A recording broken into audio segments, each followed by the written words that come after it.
Merci beaucoup. Nous profitons encore de cette occasion parler un peu de l'entrepreneuriat parce que c'est notre messe. Aujourd'hui, je voudrais juste partager avec toi sur l'entrepreneuriat et le prix à payer parce que chaque chose a un prix. Pourquoi nous parlons de prix à payer? Et certainement, vous aurez des questions, même des questions à vous poser par rapport au prix à payer, mais comprenez, c'est un élément très important. Vous savez, beaucoup d'entrepreneurs n'y parviennent pas seulement parce qu'ils viennent avec des illusions. Ils pensent que c'est facile, c'est comme tu peux te réveiller et te lancer et réussir. Et en fait de compte, ils se rendent compte que ce sont des choses tellement différentes et ils finissent par abandonner. Alors on va y aller.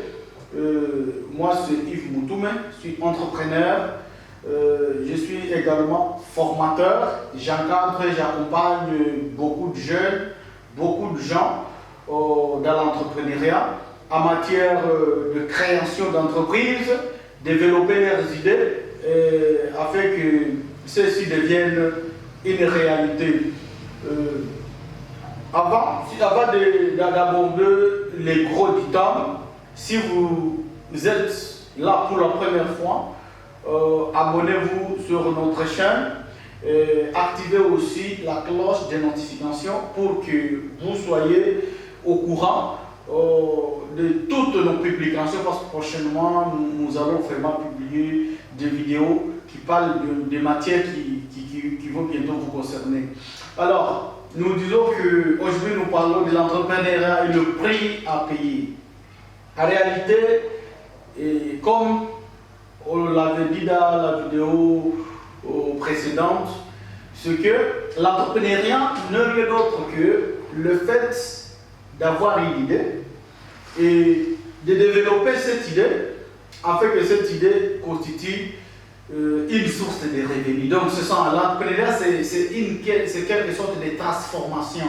Donc vous avez une idée de business, vous développez cette idée, vous la transformez et afin de compte cette idée vous ramène des bénéfices et des revenus.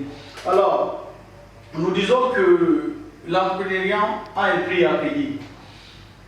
Vous savez, l'entrepreneuriat a été fait pour tout le monde. Mais malheureusement, tout le monde n'a pas été fait pour être entrepreneur. Désolé, c'est une vérité que je viens de vous dire. Peut-être que cela pourrait léger certaines personnes, mais comprenez, c'est ça la réalité. Donc, l'entrepreneuriat a été fait pour tout le monde, mais tout le monde n'a pas été fait pour être entrepreneur. Ça, c'est une vérité. Je pense que dans le développement, vous allez vous situer, vous allez finir par comprendre pourquoi je dis cela. En réalité,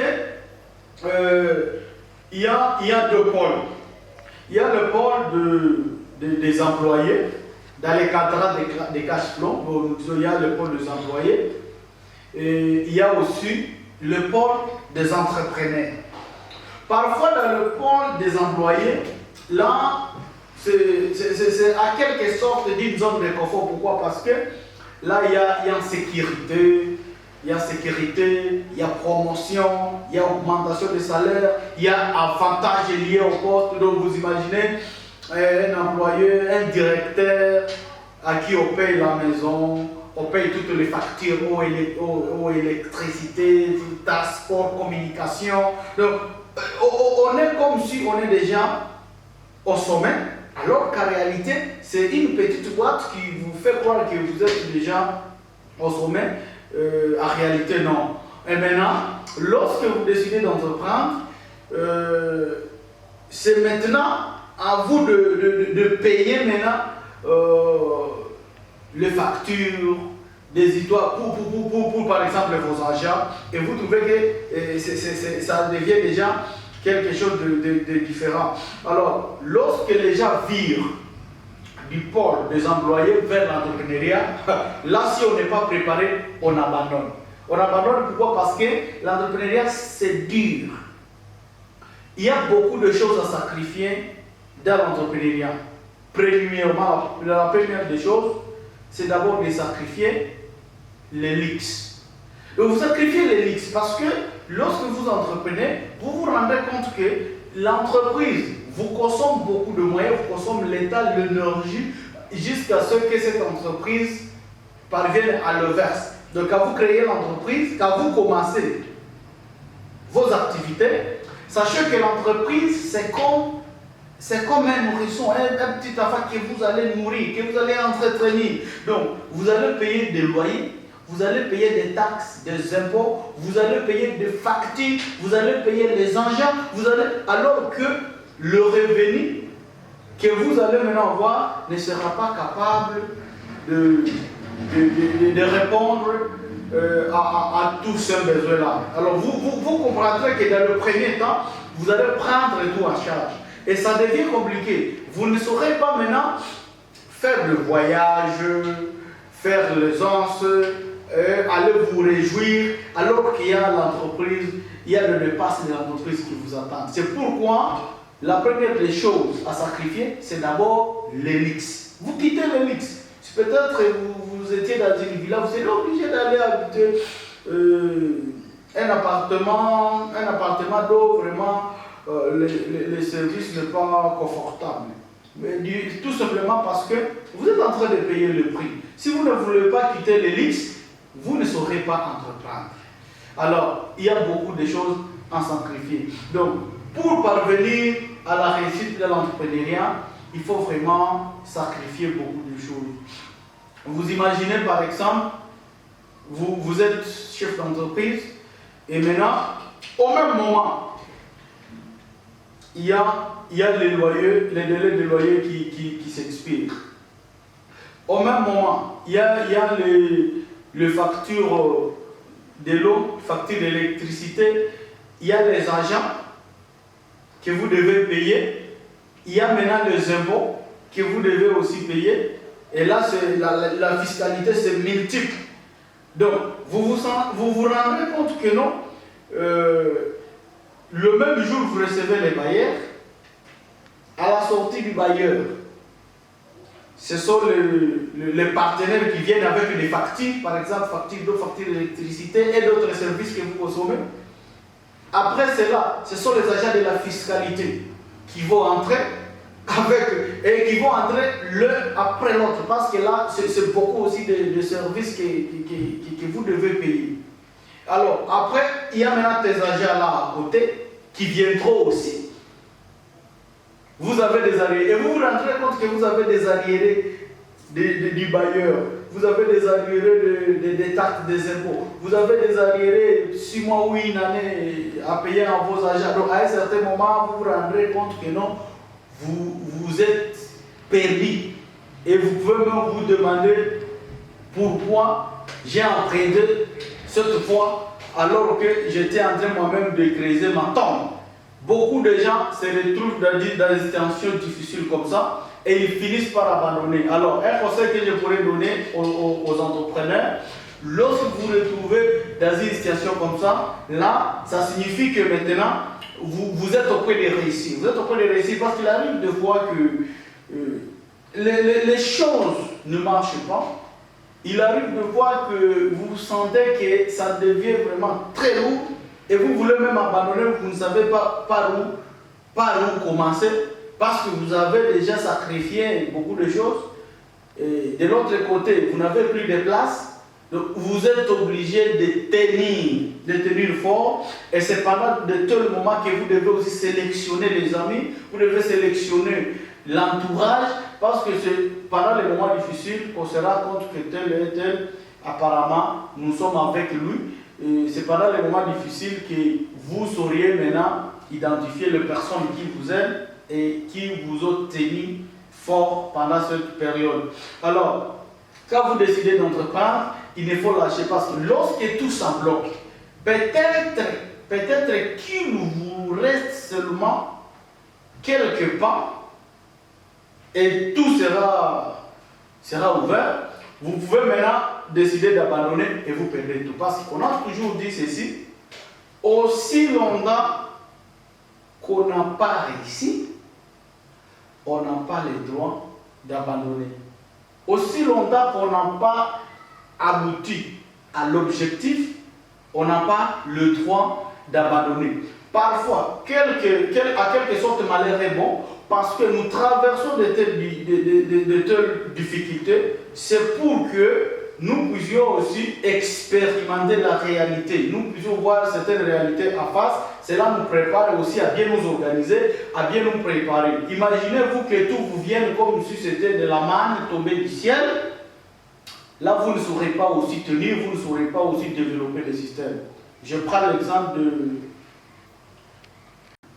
Si je peux prendre l'exemple des jeunes à qui on a tout laissé, donc un héritier, il n'a fourni aucun effort, on lui laisse tout, on laisse l'entreprise, et vous prenez quelqu'un des côtés qui s'est bâti, qui a compati. Et si vous le mettez ensemble, vous vous rendrez compte qu'après une année, 2 ans, la personne à qui on a tout laissé, il n'y aura plus rien. Et ça, c'est l'exemple de beaucoup d'entrepreneurs qui ont hérité. Celui qui a hérité ne sait pas vraiment tenir. Pourquoi? Pourquoi? Parce que lui pense que tout est facile.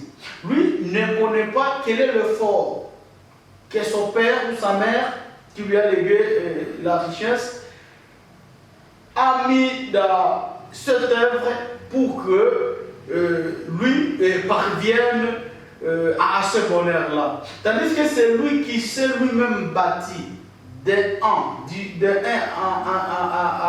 à 10, de 1 à Z. Lui, il connaît une certaine souffrance, il connaît aussi certaines réalités et il a quand même la maîtrise et il sait voir comment jongler avec tous les circuits qui peuvent survenir dans le parcours. C'est-à-dire que, à quelque sorte, nous traversons des difficultés dans l'entrepreneuriat, c'est parce que ça nous prépare à être des bons gestionnaires. Imagine-toi, même Jésus-Christ a payé le prix. Jésus-Christ a payé le prix pour qu'il nous sauve, pour qu'il sauve les âmes péchées. Une population qui était destinée à la mort, à la destruction. Mais lui, il a versé sur ça. Alors, si Dieu lui-même a accepté de verser sur ça comme prix à payer pour sauver l'humanité, qu'adviendra-t-il pour nous qui sommes entrepreneurs, nous qui voudrons aussi vivre le bonheur?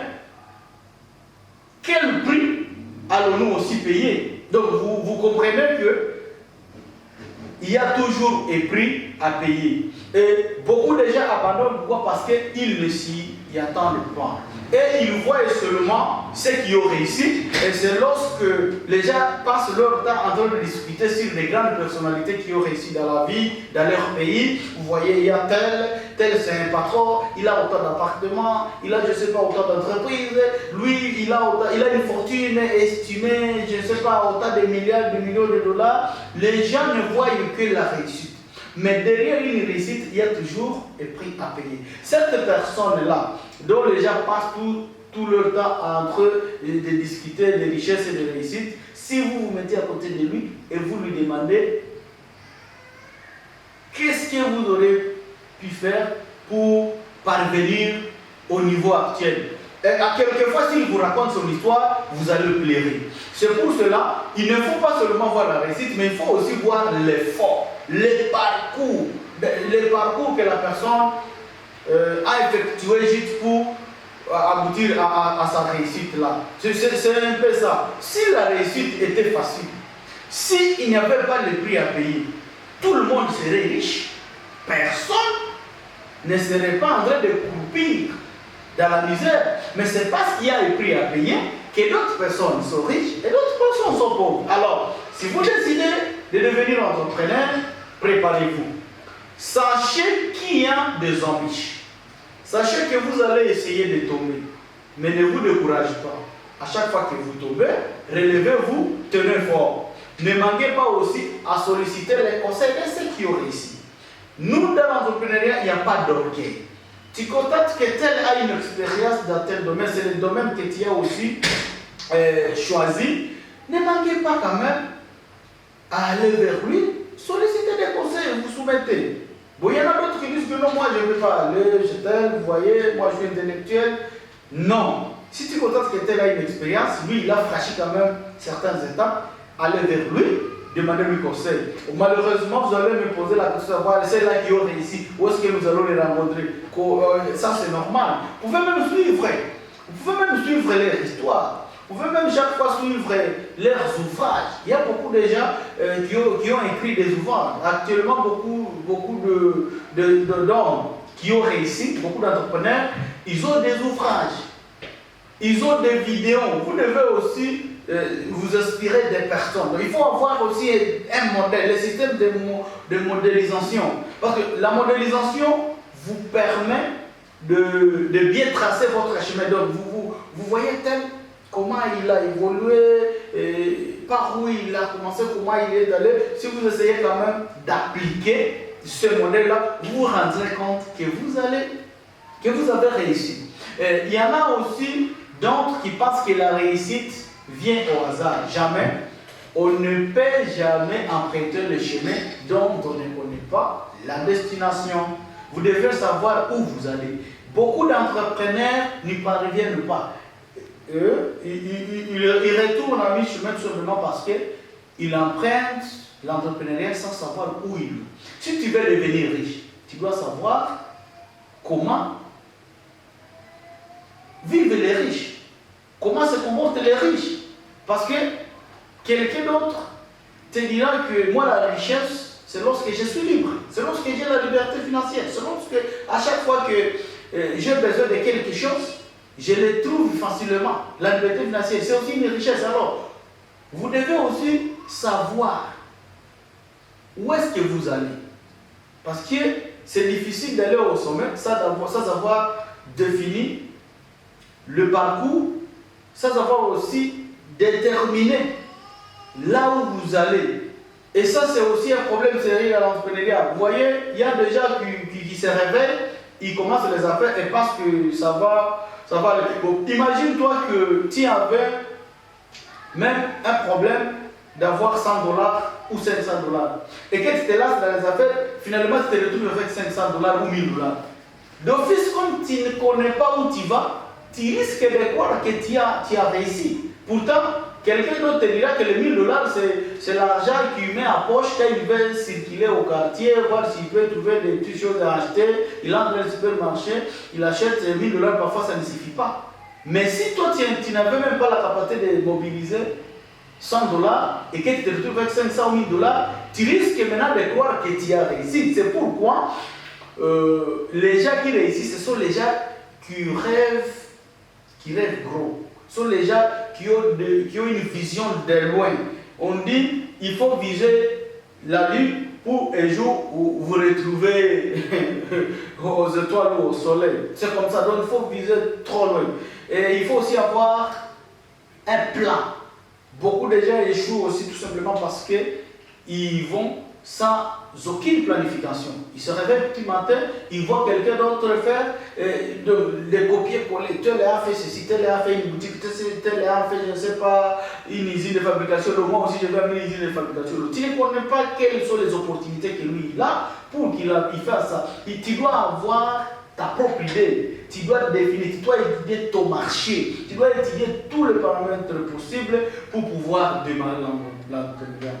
Voilà, aujourd'hui je voudrais partager un peu par rapport à un prix à payer. Comme on a toujours dit, que si vous ne planifiez pas votre réussite, votre échec viendra automatiquement. On ne peut jamais planifier les échecs, mais lorsque vous ne planifiez pas la réussite, l'échec lui vient automatiquement. Donc, nous devons vraiment planifier, nous devons chercher des modèles, nous devons nous inspirer des autres, nous devons aussi avoir la culture de partager, de demander, de partager nos expériences. Tout cela concourt à la réussite. Merci beaucoup. Prochainement, on pourra revenir avec notre thématique très très intéressante. Je voudrais aussi terminer par vous dire que nous sommes une entreprise, ICAM Group SAL. Nous avons multiples services. Parmi nos services, nous avons l'encadrement, l'accompagnement. Nous encadrons les jeunes entrepreneurs, les gens qui commencent les affaires, ils ne savent pas où commencer. Nous, dans notre cabinet, nous allons vous aider à avoir votre idée, à faire en sorte que ton idée là soit réelle, à construire ton entreprise jusqu'à ce que cette entreprise fonctionne. Voilà, nous avons plusieurs étapes d'accompagnement. Et si vous voulez aussi bénéficier de nos services, ne manquez pas de nous contacter. Dans la description, il y a le numéro de contact, il y a l'adresse email, à partir duquel vous pouvez nous retrouver facilement. Et nous serons heureux de recevoir votre message ou votre demande d'accompagnement. Nous serons heureux de réussir ensemble parce que nous devons changer actuellement les choses. C'est soit la réussite ou rien. Donc c'est la réussite ou rien. Comme on a toujours dit, que seul on peut aller plus vite, mais ensemble, nous irons très loin. Merci. Merci beaucoup. Bienvenue encore sur notre chaîne ICAM Entrepreneur. C'est la chaîne des entrepreneurs. À partir de cette chaîne, nous publions des vidéos, des messages, des conseils pour permettre à tous ceux-là qui veulent aussi se lancer dans le domaine de l'entrepreneuriat, des idées suffisantes juste pour se lancer. Alors, aujourd'hui, je vous demande vraiment d'être très très attentif parce que nous voulons développer ici un thème très très important. J'espère que vous serez très très intéressés. Restez branchés. Si vous nous rejoignez pour la première fois, avant tout, abonnez-vous sur la chaîne, activez la cloche de notification pour que prochainement, vous ne puissiez plus rater nos prochaines publications. Parce que sur cette chaîne, nous voudrions que vous puissiez aussi parvenir à être transformé, à avoir aussi quelque chose de plus sur tout ce que vous connaissez. C'est presque ça, parce que nous vous accompagnons gratuitement. Alors, moi, c'est entrepreneur Yves Moutoume. J'accompagne aussi plusieurs entrepreneurs dans le coaching, dans la création d'entreprises, le suivi, l'encadrement jusqu'à ce que vous parveniez aussi à vous autonomiser à partir de vos activités créatrices, génératrices plutôt de revenus. Merci beaucoup, nous y allons. Et aujourd'hui, nous voudrions parler un peu particulièrement de la République démocratique du Congo. La République démocratique du Congo, vous connaissez très bien, c'est un pays francophone au centre de l'Afrique. C'est un pays plein d'opportunités. Pour ceux qui sont dans la diaspora, ceux qui sont à l'étranger et tous ceux qui sont en République démocratique du Congo, je vous dis, en tout cas, il y a des opportunités ici. Vous n'avez pas à vous inquiéter. Restez branchés sur la chaîne. J'espère que vous serez intéressés et que prochainement, on pourra ensemble exploiter ces opportunités. Alors, comme bien vous le savez, la République démocratique du Congo, c'est un pays de plus de 2 345 000 km². C'est vraiment un État non désertique. C'est vraiment les scandales géologiques tels qu'on les dit. C'est un pays potentiellement riche et je dirais encore le plus riche. Alors, beaucoup d'investisseurs, beaucoup d'entrepreneurs manquent parfois des occasions. Ils manquent comment ils peuvent se lancer. Alors, si vous voulez entreprendre, si vous voulez venir à la République démocratique du Congo, suivez-nous très bien. Nous allons vous donner ici quelques détails sur la République démocratique du Congo. Et si vous vous sentez intéressé, vous viendrez, vous allez nous contacter. Nous sommes prêts à vous accompagner, à vous orienter jusqu'à ce que vous puissiez aussi installer vos activités et commencer à gagner des gains comme le font les autres. Alors, la République démocratique du Congo est un grand pays au centre de l'Afrique.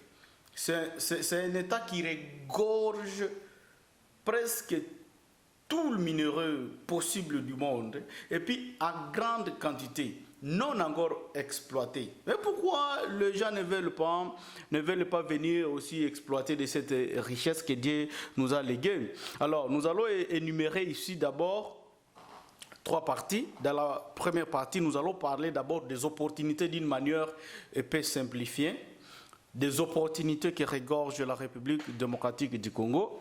Deuxièmement, nous allons essayer un peu de parler de contraintes, hein, des contraintes que les entrepreneurs rencontrent en République démocratique du Congo. Et à troisième position, en fait, nous allons aussi parler de quelques remèdes en ces contraintes-là. Alors, si on peut d'abord parler des forêts, de l'opportunité agricole et de l'élevage. C'est-à-dire que 80%, je dirais 80% des terres congolaises constituent une forêt et ce sont des terres arables. Pas question de faire l'irrigation parce que il y a des eaux, il y a des eaux, nous avons une grande quantité des eaux du monde. Ça se trouve ici, à la République démocratique du Congo. Donc, nous avons une opportunité agricole. C'est-à-dire, presque tout sont cultivables à la République démocratique du Congo. Il n'y a pas question de dire non, tel culture. Donc, j'ai dit toutes les cultures possibles à la République démocratique du Congo poussent et ça répond d'ailleurs, ça répond aux normes, ça répond aux normes agricoles. Donc nous avons l'opportunité agricole avec une vaste étendue, des milliers, de centaines de kilomètres de forêts vides, de cours d'eau. Voilà une opportunité agricole. Donc si tu veux investir dans l'agriculture, le terrain est vraiment vieux. Si tu veux investir en République démocratique du Congo dans l'élevage, tout est encore vierge. Et pour prouver cela, vous comprendrez que donc, en République démocratique du Congo, nous importons presque à 95%, nous importons les produits agricoles. Donc cela prouve à suffisance que donc il y a vraiment de l'opportunité agricole et d'élevage. Alors,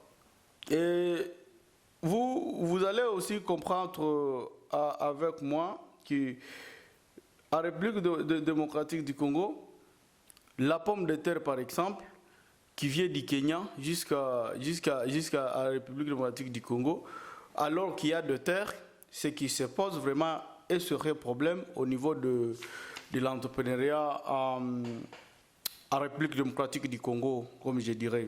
Alors, nous pouvons aussi parler des opportunités industrielles. Pourquoi opportunités industrielles? C'est parce que là où il y a des opportunités agricoles, c'est-à-dire qu'il y a aussi nécessité de la transformation, les industries. On ne parle pas seulement d'industrie, de transformation dans le secteur agricole, mais aussi dans la transformation des matières premières comme les minerais, les matières premières du sous-sol. Nous avons de l'or, nous avons cuivre, nous avons coltan, nous avons tout.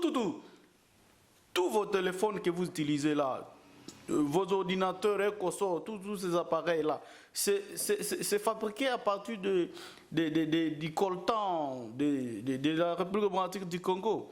Mais pourquoi ne pas implanter des industries, des usines de transformation et que les matières premières soient transformées directement en République démocratique du Congo et maintenant exporter des produits finis. C'est ce donc, dans le cadre des opportunités industrielles dans tous les domaines, il y en a en République démocratique du Congo. Comme la preuve, je vous dis, c'est que en République démocratique du Congo, tout est importé. Alors, il y a aussi une autre opportunité dans cette même chaîne de valeur, ce sont des opportunités commerciales. Les opportunités commerciales, c'est-à-dire le marché. Tous les produits presque sont vraiment consommés à la République démocratique du Congo. un marché de plus de 100 millions d'habitants. C'est un grand marché. Donc, si vous décidez de produire localement ici à la République démocratique du Congo, vous n'avez même pas besoin d'exporter votre production. Parce que la RDC elle-même comporte un marché vraiment sensiblement considérable avec sa densité. Si vous prenez par exemple la ville de Kinshasa, une seule ville de plus de 15 millions d'habitants, alors si on prend toute la République démocratique du Congo avec les 26 provinces, on est au-delà de 100 millions d'habitants. Donc, si vous venez ici, vous créez votre entreprise de transformation, de production, donc vous n'avez pas besoin d'aller chercher le marché ailleurs. Le marché est d'abord interne. Parce que ça fait aussi partie des critères d'investir. Quand tu veux investir, tu dois d'abord étudier les marchés. Est-ce qu'il y a les consommateurs? À la République démocratique du Congo, il y a des consommateurs. C'est pourquoi presque tous les pays voisins viennent de verser leur production à la République démocratique du Congo. Parce qu'il n'y a pas d'industrie, il n'y a pas d'unité de production ici localement. Alors, tu as tes moyens, tu as tes belles idées. Voici les opportunités industrielles parce qu'avec une population estimée à plus de 100 millions d'habitants, certainement, il y a des opportunités à la République démocratique du Congo. Alors, en fait, il y a plusieurs opportunités pour ne pas aussi prendre beaucoup de temps là-dessus. On préfère juste simplifier des affaires. Mais si vous voulez en avoir plus, vous entrez dans la description. Il y a des numéros de contact, il y a même des adresses email. Si vous voulez vraiment avoir beaucoup de détails sur les opportunités de la République démocratique du Congo, contactez-nous en privé. On est prêt à vous accompagner, à vous orienter jusqu'à ce que vous parviennent vraiment à exploiter votre potentiel. Eh bien, qui parle des opportunités, certainement, il doit aussi y avoir des contraintes. Parce que ce sont des jumeaux toujours qui marchent ensemble. Alors, je viens de vous parler des opportunités. Maintenant, je voudrais aussi brosser à quelques secondes quelques contraintes que vous pourriez aussi rencontrer, mais qui ne sont pas du tout graves. Alors, premièrement, parmi les contraintes, il y a d'abord l'ignorance. Vous savez, comme on a toujours dit, ce qu'on ne sait pas, on ne peut rien aussi faire. Quand on ne sait pas quelque chose, on ne peut rien faire. Si on ne sait pas que la RDC, c'est vraiment un scandale potentiellement riche, on ne peut plus avoir des idées pour exploiter cette richesse. Donc, c'est d'abord l'ignorance. Ça, c'est parmi les contraintes. Bon, deuxièmement, il y a aussi l'esprit de la dépendance. L'esprit de la dépendance, j'ai souvent dit que les systèmes colonialisme consistait à considérer les Africains comme de petits blancs, donc à qui on doit tout donner. Et en cela, les gens savent que non, on doit tout donner. C'est là aussi déjà impacte négativement, même sur le mental de la nouvelle génération, qui pense qu'au lieu de créer l'emploi, les gens préfèrent chercher l'emploi. Alors, qui pourra créer l'emploi pour les 100 millions d'habitants? Parce que le gouvernement lui-même ne sait même pas créer l'emploi. Alors, les gens savent que non, nous étudions juste pour avoir l'emploi, pour être embauchés. Alors, qui pourra embaucher l'autre? Alors, vous trouvez que ça, c'est aussi un problème sérieux. Donc, la dépendance éternelle. Nous pensons que peut-être notre réussite viendra de quelqu'un d'autre. Les gens pensent que il y aura toujours quelqu'un d'autre qui viendra juste pour transporter leur fardeau. Pourtant, si vous lisez bien la Bible, même Jésus-Christ lui-même avait transporté sa croix, avait transporté son fardeau. Donc, il y a aussi un problème sérieux, c'est celui de la dépendance. Donc, croire que la réussite doit toujours venir d'une autre personne. Ça, c'est parmi les contraintes. Troisièmement, parmi les contraintes, nous avons l'immédiateté. Nous avons le court-termisme et les gains faciles.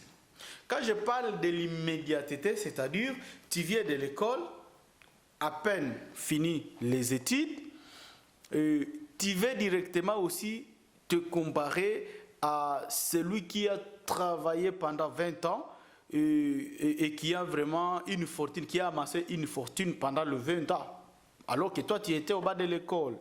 Ça c'est vraiment le court-termisme, l'immédiateté. Tu veux que les choses marchent rapidement. Donc comme on a toujours dit, tu veux commencer à travailler et directement avoir voiture, vilain, veste, hein? Le système de 3V, ça c'est aussi parmi des contraintes et difficultés qui affectent négativement le mental, surtout de la nouvelle génération. Donc l'immédiateté, le court-termisme et les gains faciles.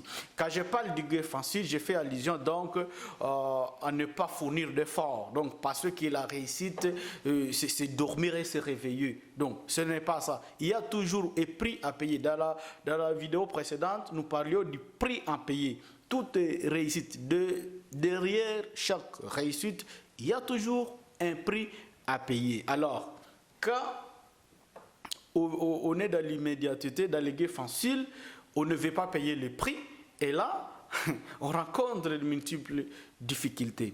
Alors, par là de cela, nous avons aussi des contraintes d'ordre financier. Tu peux avoir des bonnes idées, tu veux entreprendre, et vraiment tu as l'idée, mais tu n'as pas les moyens. Tu n'as pas les moyens pour lancer votre entreprise. Ça constitue une contrainte. D'autres contraintes, c'est dit maintenant à la mentalité. Vous savez, un pays qui ne produit rien, les gens risquent de croire que tous les produits locaux ne sont pas de bonne qualité. Donc, tel qu'il n'y a rien qu'on produit et qu'on importe tout de l'extérieur, alors les gens grandissent avec cette mentalité de croire que tous les produits fabriqués localement ne sont pas de bonne qualité. Ça, c'est parmi des contraintes, mais qu'on peut facilement balayer une fois on a des investisseurs, une fois on a une production à qualité et à quantité. Ça, on peut facilement éradiquer. Alors, parmi toujours les contraintes, nous avons les contraintes d'ordre politique et les contraintes d'ordre fiscal. Quand je parle de contraintes, je vais beaucoup m'atteler sur le contraintes d'ordre fiscal, c'est-à-dire quoi? La taxation, c'est-à-dire les taxes constituent une source principale de revenus pour l'État et cela provoque directement de la mauvaise taxation. Donc, prolifération des services de taxation, et cela pollue l'atmosphère. Le climat des affaires est toujours pollué lorsqu'il y a une multitude de taxes. Alors, et tout cela est dit du fait qu'il n'y a pas de produits locaux. Tous les produits sont importés, alors il y a beaucoup de services qui viennent prélever des taxes et vous vous rendez compte que les entrepreneurs et les opérateurs économiques ne se retrouvent pas, surtout lorsqu'il y a plusieurs taxations. Il y a des remèdes là que nous allons à très bientôt aussi donner sur toutes les catégories. Alors, donc, la fiscalité, la multiplication, la prolifération des services de taxation constitue aussi une contrainte. Il y a aussi les systèmes, une longue procédure de création d'entreprises. Donc, à cela, il s'ajoute aussi la corruption. Donc, tu peux entreprendre, tu as par exemple 2000 €, tu veux créer ton activité, mais comme il n'y a pas un bon climat des affaires, vous vous rendrez compte que presque une grande partie de votre capital vient d'être consommé surtout dans des formalités. Alors, ça aussi, il y a des remèdes. D'ailleurs, là, il n'y a pas aussi à craindre. Ok, voilà un peu. Ça, c'était des contraintes. Je voudrais maintenant juste aller directement à notre troisième point qui va parler de remèdes, de suggestions pour essayer de parvenir à un climat des affaires apaisé. Alors, la première des choses, c'est que nous avons besoin de la prise de conscience collective. Comprendre que Dieu nous a donné un beau pays, la RDC, c'est tout d'abord pour l'intérêt des Congolais, c'est pour l'intérêt des Africains, c'est pour l'intérêt de toute l'humanité. Parce que cette matière première qui vient de la RDC pour alimenter les industries au niveau mondial, c'est pour le bien-être de l'humanité, mais les Congolais doivent en bénéficier. Ça c'est parmi des suggestions. Et nous allons en bénéficier si c'est le Massi. Nous avons repris notre conscience. Deuxièmement, nous devons aussi changer, nous avons changé de mentalité. Nous devons croire à notre potentiel.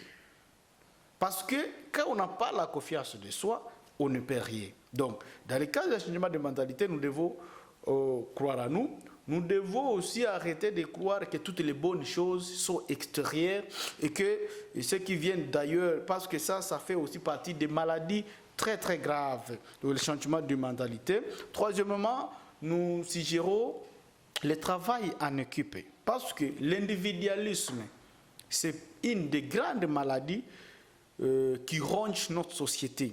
Chacun veut réussir seul. Chacun veut toujours marcher seul. Pourtant, dans plusieurs théories qu'on a entendues et qu'on a même vécues, c'est qu'on ne peut pas réussir tout seul. On a besoin de l'autre. On a besoin. Dieu peut te bénir avec des idées, des bonnes conceptions, et il te prive de moyens. Et de l'autre côté, on donne beaucoup de moyens, alors qu'on n'a pas vraiment des idées pour développer ce moyen. De l'autre côté, on donne des potentialités.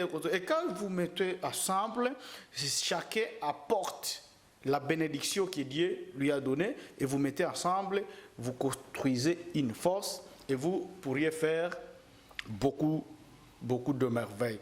Alors, donc le travail de l'équipe, c'est pourquoi des grandes sociétés, des sociétés à responsabilité limitée, des sociétés anonymes, il y a beaucoup de gens qui investissent dedans. Chacun selon sa capacité et ils savent comment chaque fois se répartir les bénéfices. Donc, le travail d'équipe, il y a même le grand entrepreneur américain Robert Kiyosaki qui nous dit que les gens qui veulent devenir riches cherchent et construisent des réseaux. Donc ils travaillent en équipe.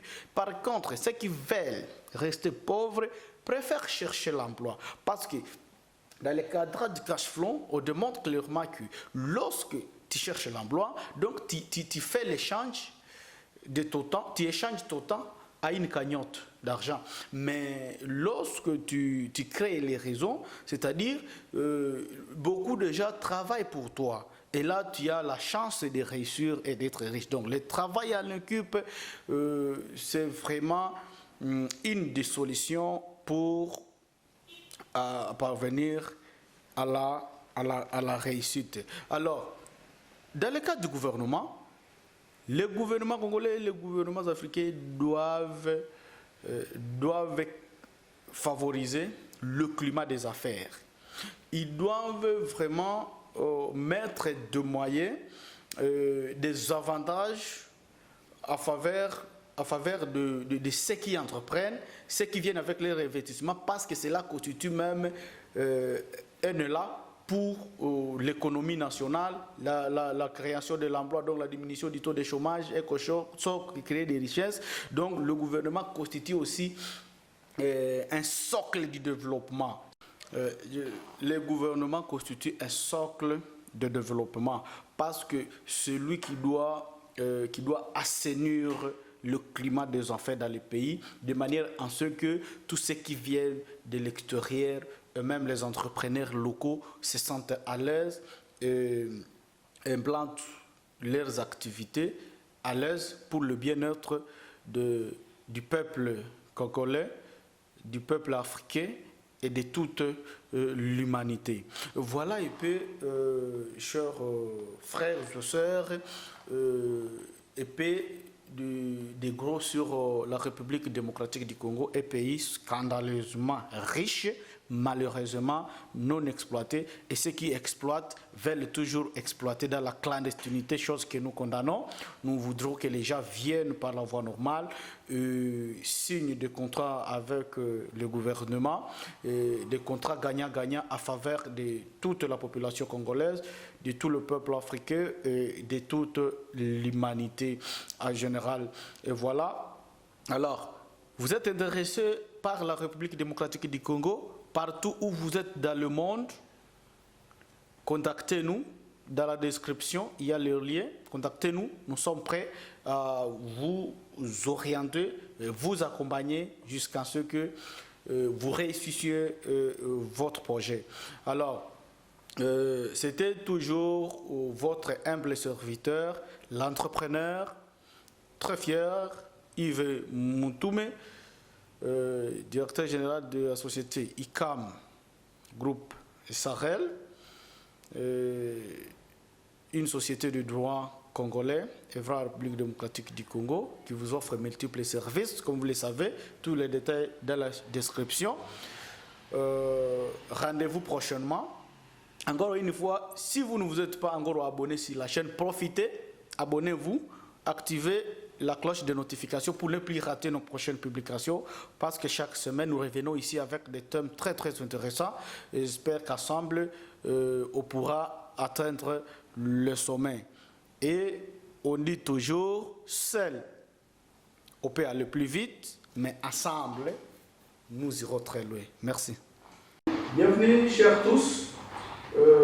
Sinon, Platon, nous sommes encore très heureux de nous retrouver devant vous pour essayer encore de développer certaines thématiques pourra nous aider aussi à nous améliorer individuellement et à transformer notre manière, surtout sur le continent africain.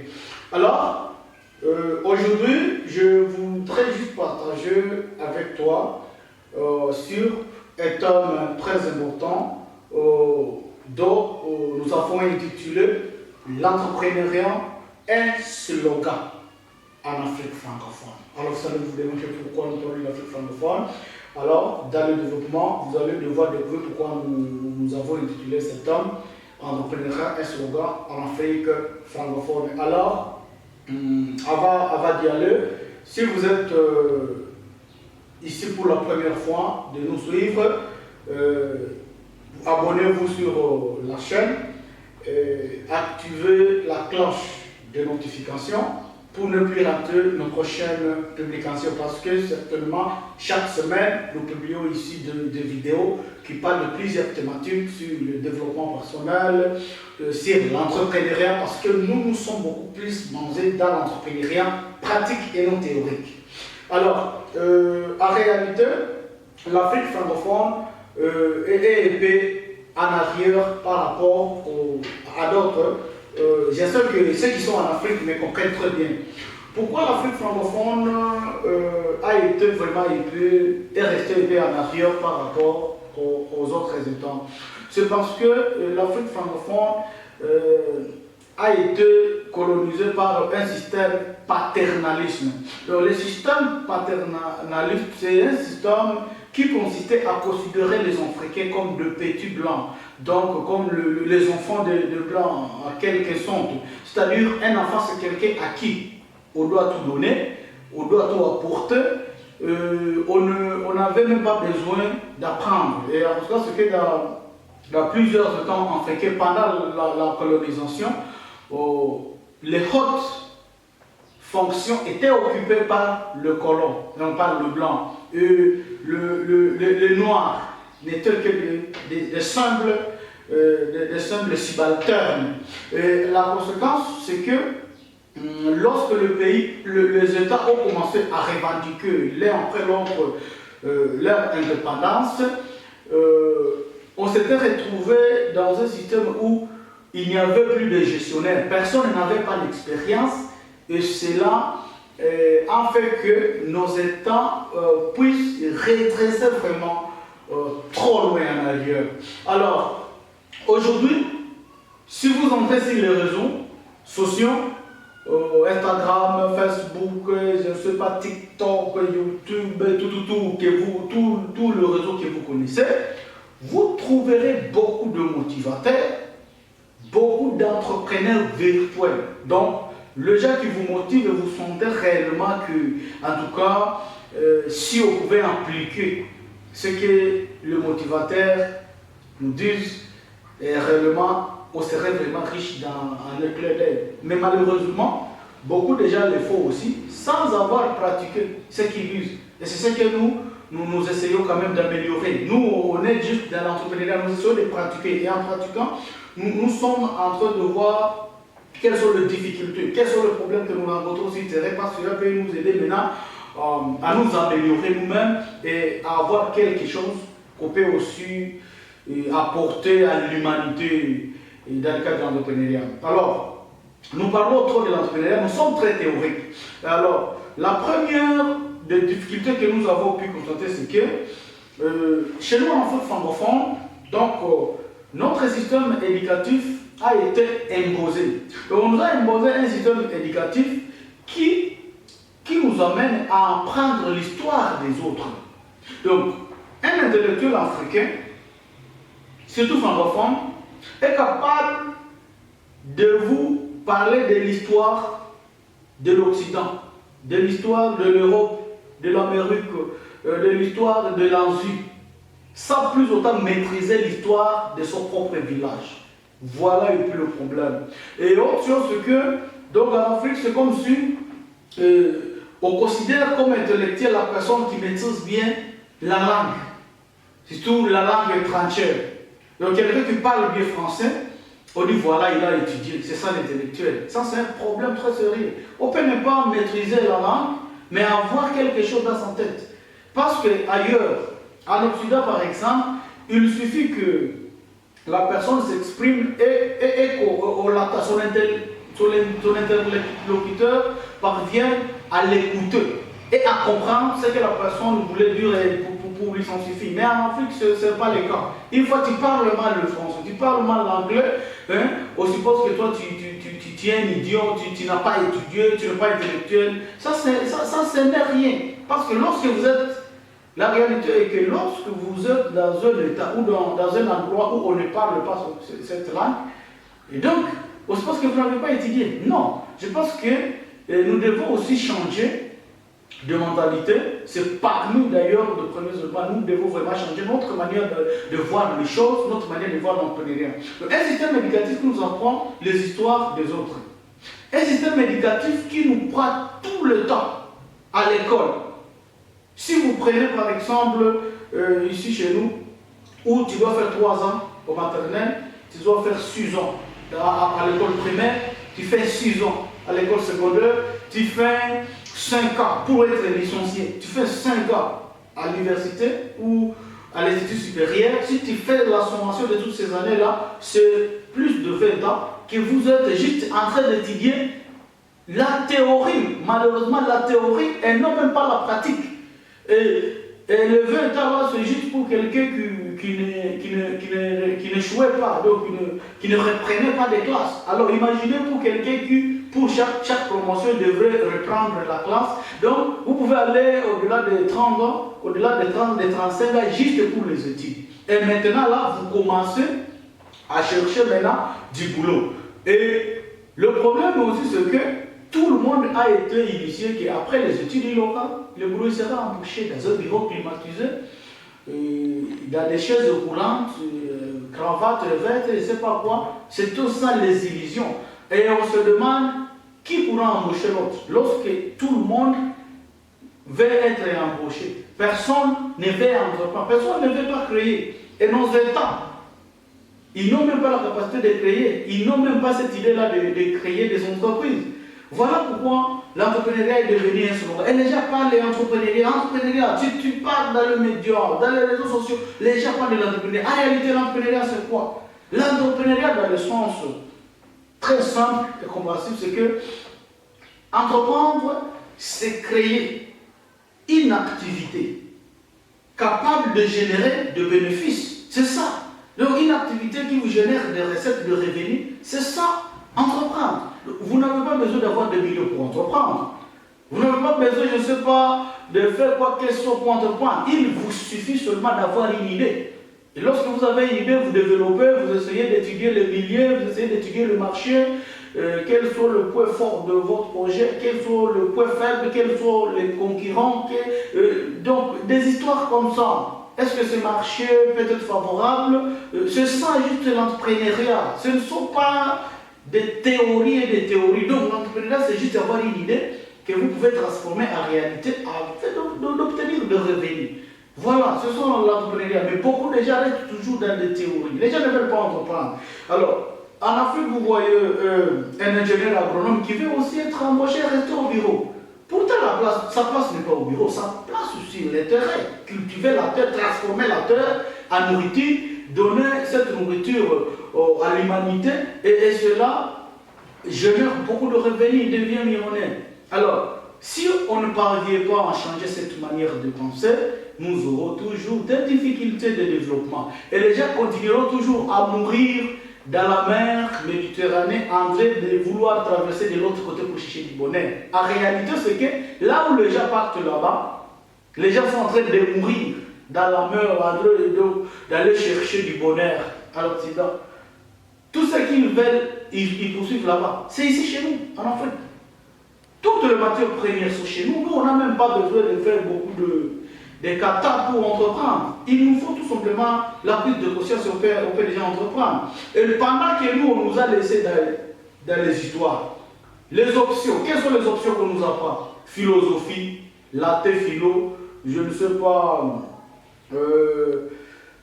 des histoires, donc, des options au cœur, psychologie, des options donc, qui ne peuvent même pas nous permettre d'entreprendre, de créer. Pendant que de l'autre côté, on apprend aux gens la nouvelle technologie, l'informatique. Donc, on ne sait pas si la nouvelle technologie, ils produisent les ingénieurs, pendant que nous on produit les enseignants, et ils produisent les ingénieurs qui vont bientôt transformer. Parce que la réalité, c'est que nous ne pouvons pas entreprendre, nous ne pouvons pas produire, transformer, sans avoir des techniciens, sans avoir des ingénieurs.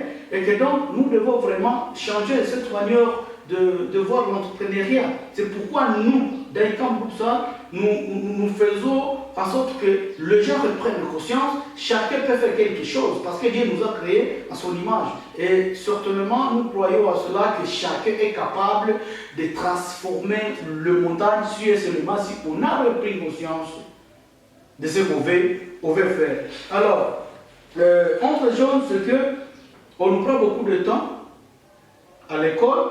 On nous enseigne des choses qui ne peuvent pas nous amener à nous développer, donc des choses qui nous amènent à la dépendance. Parce que lorsque vous étudiez quelque chose qui ne parvient pas à vous autonomiser, vous devenez dépendant pour l'éternité.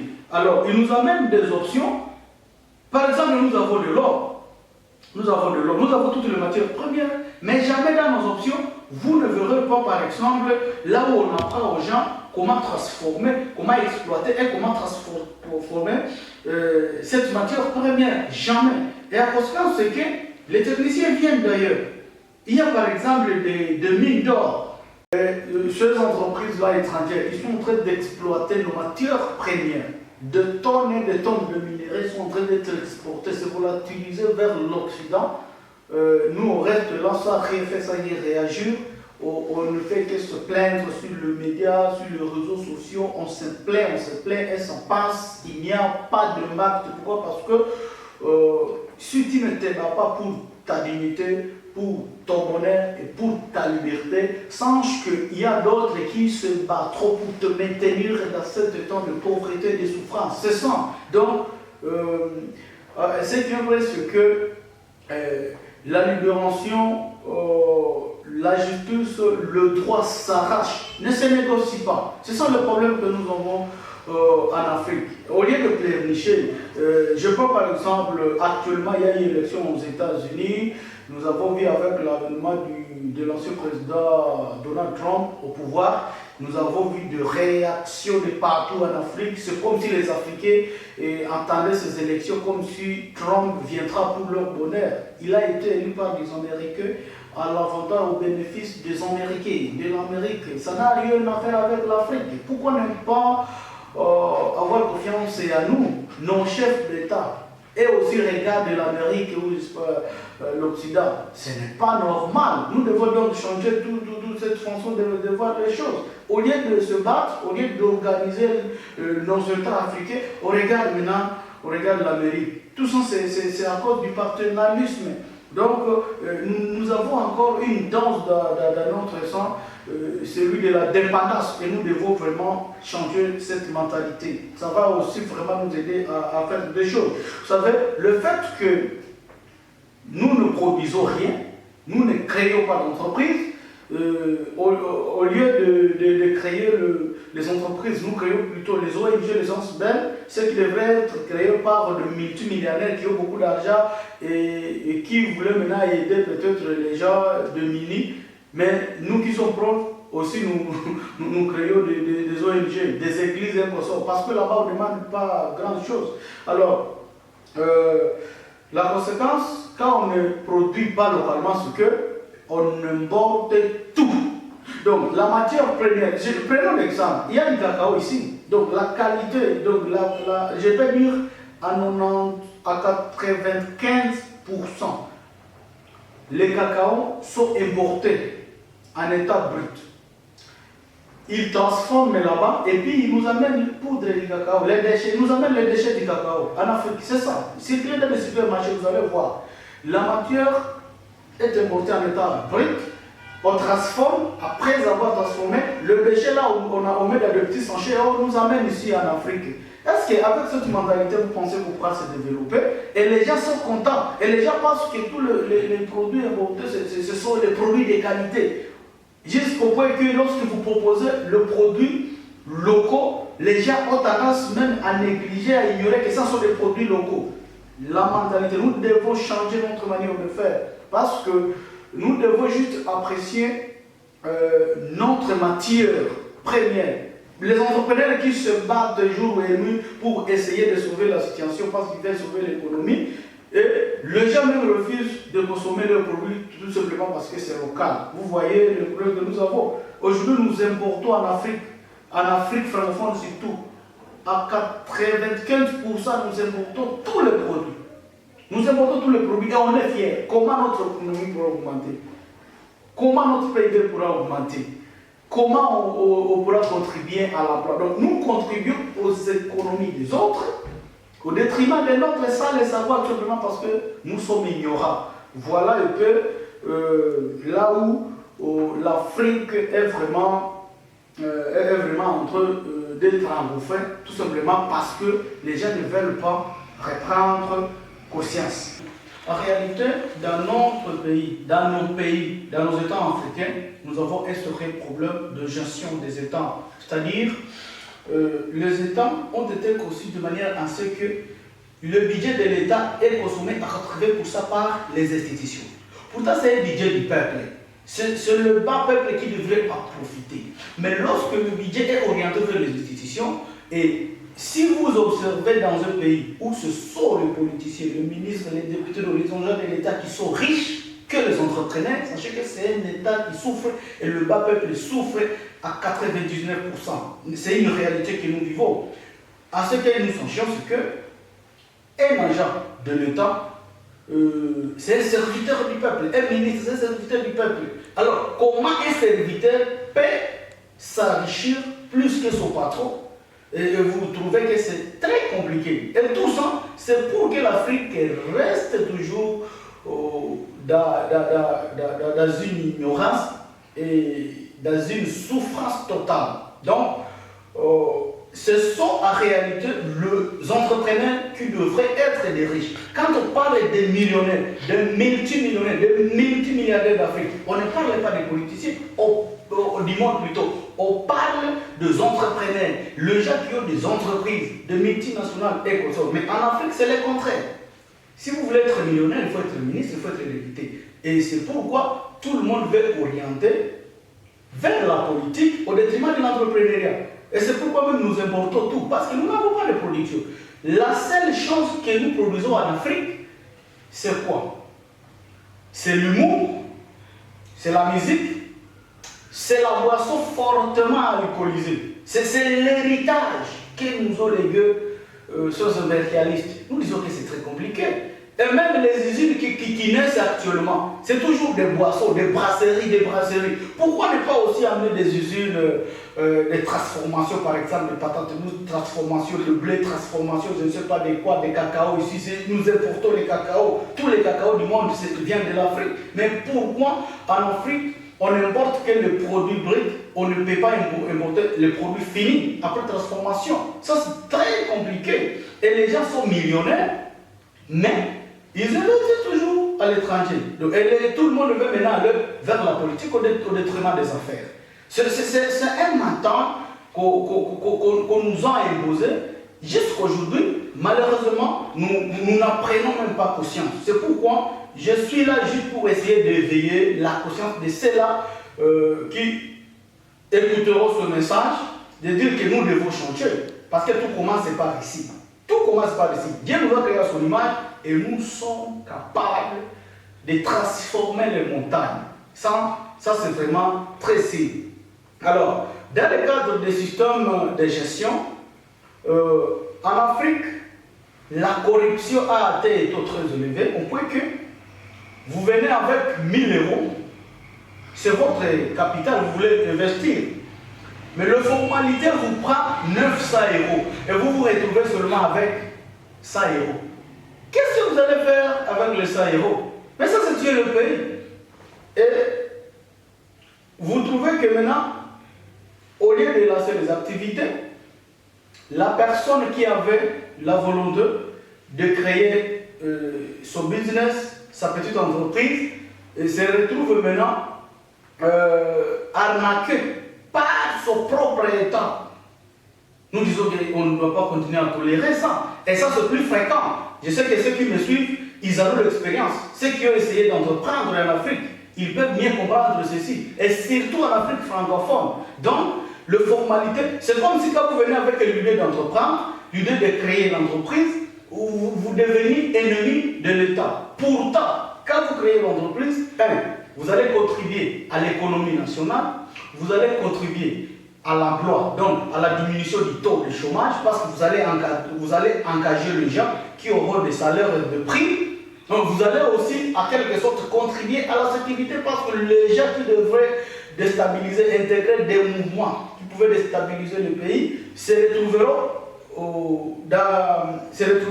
au service et ne peuvent plus réfléchir autrement. Et c'est cela la paix. Parce qu'imaginez, si par exemple un pays de 80 millions, et aujourd'hui que l'emploi est estimé à 10%.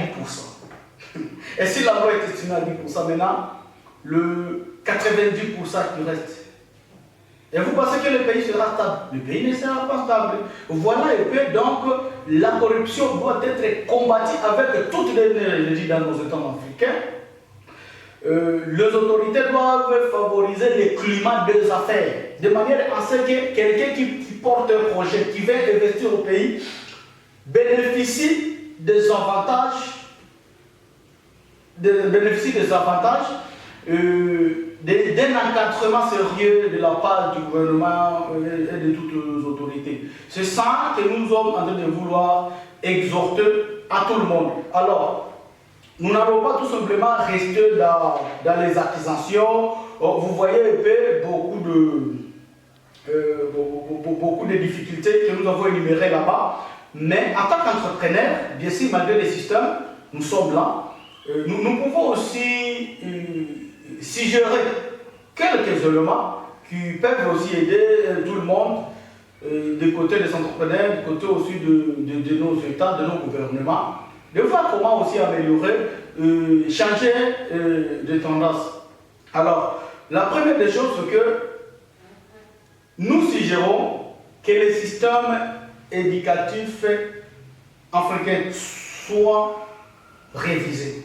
Les systèmes soient révisés. Il ne faut plus prendre beaucoup d'années juste à l'école, étudier le français, l'histoire comme ça, anglais. Non.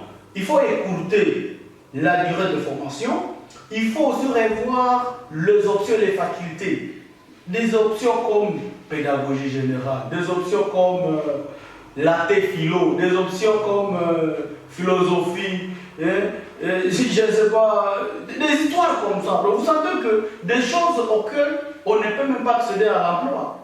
L'entreprise vient et que tous ceux qui se portent comme candidats, ce sont des psychologues, ce sont des philosophes, aucun ingénieur, aucun technicien. Alors vous trouvez que ça c'est un problème, il faut aussi le voir. En Afrique, nous avons besoin de la production, nous avons besoin de l'industrialisation, nous avons besoin de la transformation et par conséquent, les jeunes sont obligés, c'est une condition sine qua non, de suivre des options techniques. Nous avons besoin des ingénieurs en Afrique, nous avons besoin de plusieurs techniciens. Et c'est ce qui pourra sauver l'Afrique. Mais si on continue toujours à être dans les affaires des langues, nous aurons des problèmes, nous aurons vraiment des problèmes très sérieux. Donc, les systèmes doivent être révisés, on doit écourter la durée de formation, on doit aussi revoir les options, les facultés, on doit orienter les gens vers les options techniques. Autre chose, c'est que le climat des affaires. On doit commencer à apprendre aux gens de le bas âge la culture de l'argent. Parce que c'est comme si en Afrique, en parlant de l'argent, c'est un tabou. Et c'est pourquoi même vous verrez que la plus grande partie de personnes riches en Afrique, ce sont des vieux. Parce que dans les bas âges, on ne parle pas d'argent, on dit étudier, c'est votre héritage. Après les études, vous aurez des beaux boulots. Ça, c'est planter des illusions dans la tête des enfants. Et voilà maintenant des conséquences. On finit, on cherche le boulot, il n'y a pas de boulot. On devient fou, soit on meurt, des crises cardiaques, tout simplement pourquoi? Parce qu'on vit la réalité des illusions qu'on avait plantées bien avant depuis la France. Donc, les autorités africaines plutôt, doivent aussi revoir leur manière d'orienter leur budget. Parce que le budget, c'est pour le peuple. Ils doivent favoriser, autant de fois qu'ils favorisent les organisations non gouvernementales, autant de fois ils doivent aussi favoriser la création des entreprises. On n'a pas besoin de plusieurs formalités pour créer une entreprise. C'est pourquoi aujourd'hui, les gens créent des associations sans but lucratif. Comment vous créez une association lucrative? En fait, les associations sans but lucratif, les fondations, les ASBEL, ce sont des organisations de multimilliardaires qui ont travaillé, qui ont amassé beaucoup d'argent et qui veulent maintenant aider les démunis. Mais ici en Afrique, quelqu'un qui n'a rien aussi créé l'ASBEL, ONG, pour aider qui? Vous trouvez que ça c'est vraiment anormal et ça ne se fait même pas comprendre. Donc tout simplement c'est parce que là-bas on ne demande même pas beaucoup de choses. Parce que si on veut créer l'entreprise, c'est comme si ça tuerait tous les ennuis du monde et les gens veulent orienter les actions, faire les ASBEL et le pays ne peut pas se développer avec les organisations non gouvernementales, plutôt avec les entreprises. Parce que les entreprises créent des revenus, augmentent l'économie du pays, contribuent à l'emploi et favorisent la sécurité presque dans tous les États. Le fait que chacun est satisfait. Parce qu'on dit que l'argent ne fait pas le bonheur, mais attention, sans l'argent, on ne peut pas avoir le bonheur. Alors, autre chose, c'est maintenant de voir la manière dont nous entreprenons. Comment nous concevons l'entrepreneuriat en Afrique. En réalité, l'entrepreneuriat a des termes, mais il ne faut même pas aller dans les dictionnaires. C'est le fait de créer une activité qui pourra générer de revenus, de bénéfices, et une activité qui pourra augmenter et devenir une grande entreprise à la longue. C'est ça l'entrepreneuriat. Donc, c'est commencer petit et aller.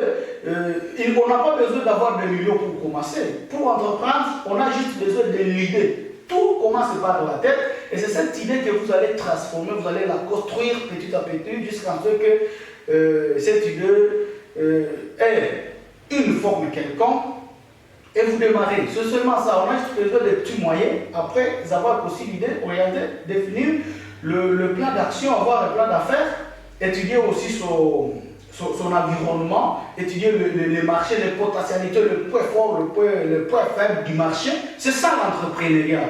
L'entrepreneuriat ne sont pas des histoires là que nous on lit, parce que quand on se plonge beaucoup dans de définitions, on risque même de perdre le vrai sens du mot. Je voudrais rappeler aux jeunes entrepreneurs, chers amis, le problème auquel nous n'avons jamais apporté solution en Afrique, c'est la division. Qu'est-ce que je vais dire par la division? C'est le fait de passer coopérer sur scène. Jamais. Si vous avez encore une pensée pareille, sachez que non, on ne peut jamais réussir tout seul. Parce que on a besoin de conjuguer ensemble, d'unir nos forces, nos pensées, tout, nos moyens pour faire quelque chose. Tous les grands du monde n'ont pas évolué seuls. C'est pourquoi, chez nous en Afrique, quand quelqu'un a son idée, ne veut même pas associer son ami. Et c'est notre faiblesse. Donc, c'est la politique de diviser pour mieux régner. Parce que ces gens-là savent qu'une fois nous nous unissons, nous faisons tout ensemble, nous constituons des grandes sociétés, l'Afrique sera une force, une unité de production. Et les gens commencent, ça sera maintenant l'inverse. Au lieu que les gens quittent l'Afrique, immigrent de l'Afrique vers de l'autre côté, les gens viendront maintenant de l'autre côté pour l'Afrique. D'ailleurs, ça a commencé. Observez bien le mouvement, les gens ont commencé à venir. Donc, nous qui sommes là, nous rêvons, nous n'entreprenons rien, nous ne voyons, nous ne constatons rien. Donc, nous devons constituer des associations à but lucratif et non pas des associations sans but lucratif. Et quand je parle des associations à but lucratif, à ce moment-là, je fais allusion aux sociétés. Actuellement, quelqu'un peut avoir une idée vraiment qui peut devenir grande et qui peut aider tout le monde. Mais il peut ne pas avoir le moyen pour que cette idée soit une réalité. Et comme vous le savez, beaucoup d'autres aussi, ils ont le moyen, ils ont beaucoup de moyens, mais ils sont là, ils ne savent même pas que faire avec ce moyen. Quelqu'un a l'argent, c'est pourquoi vous voyez les gens faire du copier-coller. L'autre a construit une station de carburant, après 2 mois, tous les quartiers sont pleins de stations de carburant. L'autre a mis sa petite voiture à location, après 2 semaines, toutes les voitures du quartier à location ou bien taxi. L'autre a construit un appartement, après 2 mois, c'est tout le monde qui a construit des appartements. Ça, ce n'est pas l'entrepreneuriat. Ça, ce sont des histoires de caribistou. L'essentiel, c'est de faire des choses qui peuvent durer et qui peuvent croître de manière à ce que cela devienne de grandes entreprises qui pourront aider des générations. Il y a des entreprises, des générations qui ont duré 100 ans, plus de 100 ans, et ça continue, les entreprises sont toujours costauds. C'est parce que les gens se sont coalisés ensemble, celui qui a une bonne idée, et ceux qui ont le moyen, ils ont mis tout ensemble et construit. Donc, j'appelle la jeunesse africaine à ce sens d'unité, d'avoir confiance en soi et d'avoir aussi confiance envers les autres. Parce que seul, on peut aller plus vite, mais ensemble, nous serons trop loin. Alors, merci beaucoup. Prochainement, nous serons encore ici. Je disais, si vous êtes nouveau sur cette chaîne, n'oubliez pas de vous abonner et d'activer la cloche de notification pour que, à chaque fois que nous allons publier nos vidéos, vous ne puissiez pas les rater.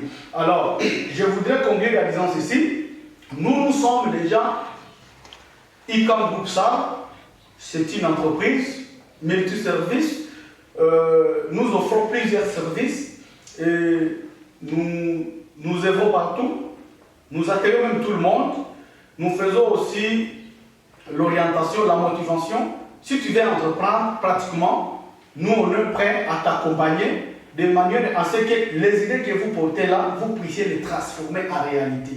Alors, si vous voulez bénéficier de notre expertise, entrez dans la description, vous allez voir, cliquer sur les liens, le numéro de contact sont là, les adresses email, la localisation. Contactez-nous, nous sommes prêts à vous accompagner afin de sortir des illusions et d'entrer dans le vrai monde réel de l'entrepreneuriat. C'est pourquoi même, dans le cadre de contribuer à la lutte contre les maladies, que ce soit n'importe quelle, surtout les maladies dues à la santé, voilà le produit que ICAM Boussal a mis à la disposition de gens. C'est juste pour le lavage de main. Nous avons aussi Oussa Fibora, juste pour le torchonnage, parce qu'actuellement, il y a beaucoup de maladies que nous enlevons dans nos toilettes, que nous soutirons sur nos souliers partout, parce qu'on ne parvient même pas à torchonner. Sachez bien que si tu veux vivre longtemps, tu dois aussi vivre dans un environnement très propre. Tu dois veiller sur ta propre santé d'abord, parce que l'argent, à quoi bon d'avoir beaucoup d'argent et de mourir trop tôt, tout simplement parce que tu n'as pas eu le temps de prévenir. Alors, après tout service, après, je ne sais pas, tout ce que vous connaissez là, qui peut mettre la sanité sur vos mains, nous avons Oussa Fibora, ça c'est la République démocratique du Congo, province de l'Ituri, précisément à ville de Bunia. Si tu veux aussi vivre dans un environnement très propre, une maison bien torchonnée, bien désinfectée, avec des installations sanitaires très propres, Oussa Fibora est là. C'est un produit de qualité qui pourra vous aider. Et je pense qu'ensemble, on pourra lutter contre les maladies causées par la saleté. Et autre chose, c'est que si tu veux travailler avec nous en train de la description, nous accueillons tout le monde parce que nous croyons à l'unité, nous croyons à la productivité, nous croyons aux potentialités que regorge toute l'Afrique en entièreté et que nous voulons ensemble offrir à l'humanité. Merci beaucoup. C'était Yves Moutoume, entrepreneur, trop fier. Je vous souhaite bonne suite. Merci.